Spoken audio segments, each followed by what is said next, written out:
लकड़ी की मूर्त नहीं बल्कि एक चमकता हुआ नीला पत्थर था जिसे नीलमाधव कहा जाता था। आखिर वो दिव्य पत्थर गायब कहाँ हो गया और भगवान अधूरी मूर्त में क्यों बदल गए? ये कहानी मालवा के राजा इंद्रद्युम्न से शुरू होती है। उन्हें पता चला कि ओडिशा के घने जंगलों में भगवान विष्णु साक्षात नीलमाधव के रूप में पूजे जाते हैं।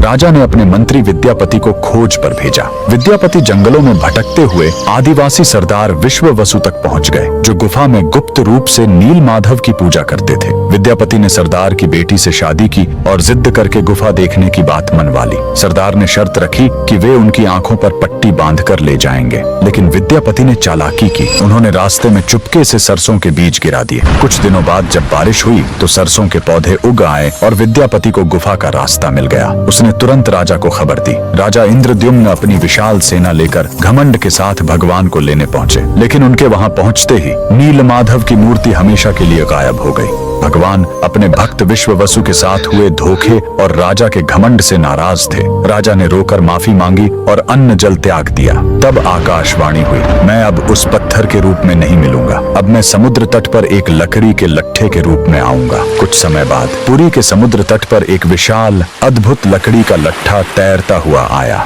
राजा समझ गए कि यही भगवान का नया रूप है। उन्होंने तुरंत आदेश दिया कि इस पवित्र लकड़ी से भगवान की मूर्ति बनाई जाए, लेकिन समस्या यह हुई कि वह कोई साधारण लकड़ी नहीं थी। जैसे ही राज्य के बड़े बड़े कारीगर उस पर छेनी हथौड़ा चलाते, उनके औजार ही टूटकर बिखर जाते। उस दिव्य लकड़ी पर खरोंच तक नहीं आ रही थी। तब स्वयं भगवान विश्वकर्मा एक बूढ़े शिल्पकार के रूप में आए। उन्होंने कहा, मैं इससे मूर्ति बनाऊंगा, लेकिन मेरी एक शर्त है, 21 दिनों तक कमरा बंद रहेगा। अगर बीच में दरवाजा खुला तो मैं काम छोड़कर चला जाऊंगा। राजा मान गए। 15 दिनों तक अंदर से छेनी चलने की आवाज आती रही, लेकिन फिर सब एकदम शांत हो गया। रानी गुंडिचा को लगा कि बूढ़ा शिल्पकार शायद अंदर मर गया है। घबराहट में उन्होंने दरवाजा खोल दिया। अंदर देखा तो शिल्पकार गायब था और वहां भगवान जगन्नाथ, बलभद्र और सुभद्रा की अधूरी मूर्तियां थीं। राजा बहुत दुखी हुए, लेकिन तभी भगवान ने संकेत दिया कि वे इसी अधूरे रूप में रहकर भक्तों को दर्शन देना चाहते हैं। यही कारण है कि आज भी हम भगवान के उस अधूरे लेकिन सबसे प्यारे रूप की पूजा करते हैं।